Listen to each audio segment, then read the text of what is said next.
This is the Washington Times front page for Thursday, August 17th, 2023. Thanks for joining us. I'm George Gerbo. The front page is brought to you by Republican Metals. Call 800-783-3118 to get your free gold guide. That's 800-783-3118. A federal appeals court has ruled that abortion drug mifepristone can remain on the market, though the judges halted recent moves to expand access. Alex Sawyer and Stephen Dinan report the 5th U.S. Circuit Court of Appeals said too much time has elapsed to revisit the Food and Drug Administration's 2000 certification of the pill.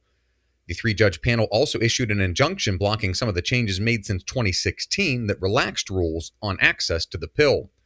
Some of the changes made during the Obama administration removed a requirement for a doctor to prescribe the pill, raised the maximum gestational age for use to 10 weeks, and canceled the need for an in-person follow-up visit.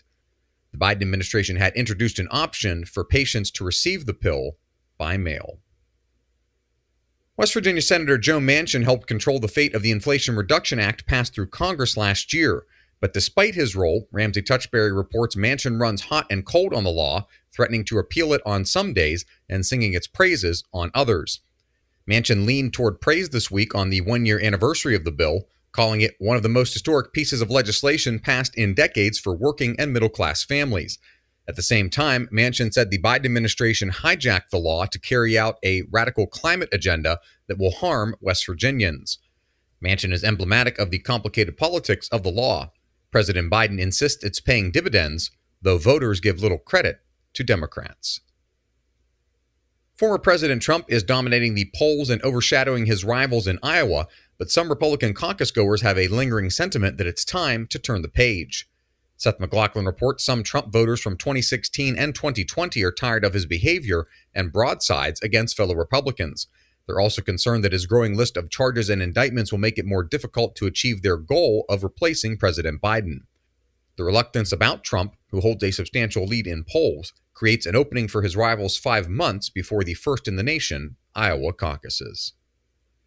Speaking of Trump, Jeff Murdoch looks at the jurisdictions that will potentially host his 4 pending jury trials. New York City, the District of Columbia, and Fulton County, Georgia all have Democratic leadership.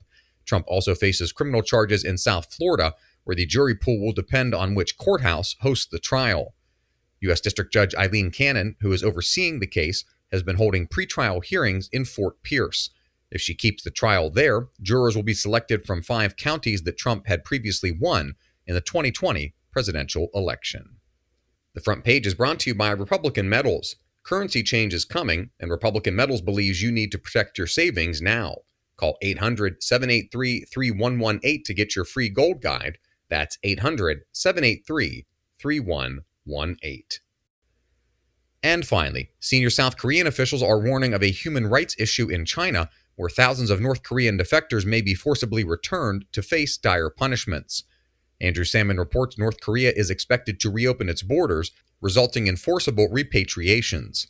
Experts say Chinese authorities are prepared to use detention, physical abuse, and even death in pursuing the repatriations. The deeply isolated regime of North Korean leader Kim Jong-un closed its borders as a quarantine measure against COVID-19. China has not indicated that it will allow those who have fled North Korea to leave for South Korea. Find all of today's front page stories at WashingtonTimes.com/front page or on the Washington Times app, and find us wherever you get your podcasts. Just search Washington Times in any major podcast app. You can also find us on Twitter and Instagram at Wash Times for breaking news, sports, commentary, and more. For the Washington Times, I'm George Gerbo.